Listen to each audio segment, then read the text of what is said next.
సోము వీర్రాజు వ్యాఖ్యలతో తెలంగాణ రాజకీయాల్లో ఇప్పుడు కొత్త చర్చ మొదలైంది. బీజేపీ సీనియర్ నాయకుడు సోము వీర్రాజు చేసినటువంటి వ్యాఖ్యలు ఇటీవల రాజకీయ వర్గాల్లో పెను సంచలనమయ్యాయి.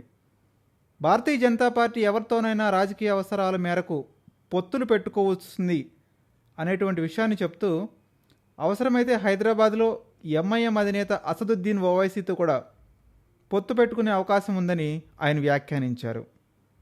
ఈ వ్యాఖ్య సాధారణ రాజకీయ ప్రకటన కాకుండా తెలంగాణ రాష్ట్ర రాజకీయాల్లో ఒక సంచలనానికి తెరతీసింది. సాధారణంగా ఇటువంటి వ్యాఖ్యలకు ఆసక్తికరంగా ఉంటాయి. బీజేపీ పార్టీ గతంలో జమ్మూ కాశ్మీర్లో పీడీపీతో పొత్తు పెట్టుకున్నప్పుడు ఇదే విషయాన్ని ప్రశ్నిస్తే దేశ ప్రయోజనాల కోసం అవసరమైతే ఎలాంటి రాజకీయ నిర్ణయాలైనా తీసుకోవచ్చు అనేటువంటి సమాధానాన్ని వీర్రాజు ఇచ్చారు. అదే సందర్భంలో అవసరమైతే హైదరాబాద్లో ఓవైసీతో కూడా పొత్తు పెట్టుకుంటాం అనే విధంగా ఆయన మాట్లాడారు.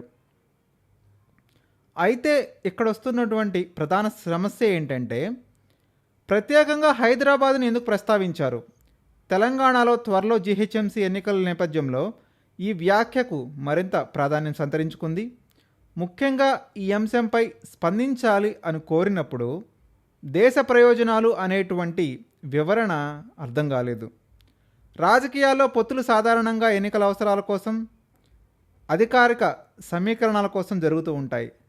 వాటిని దేశ ప్రయోజనాలతో ముడిపెట్టడం అనేది అర్థం కాకుండా ఉంది.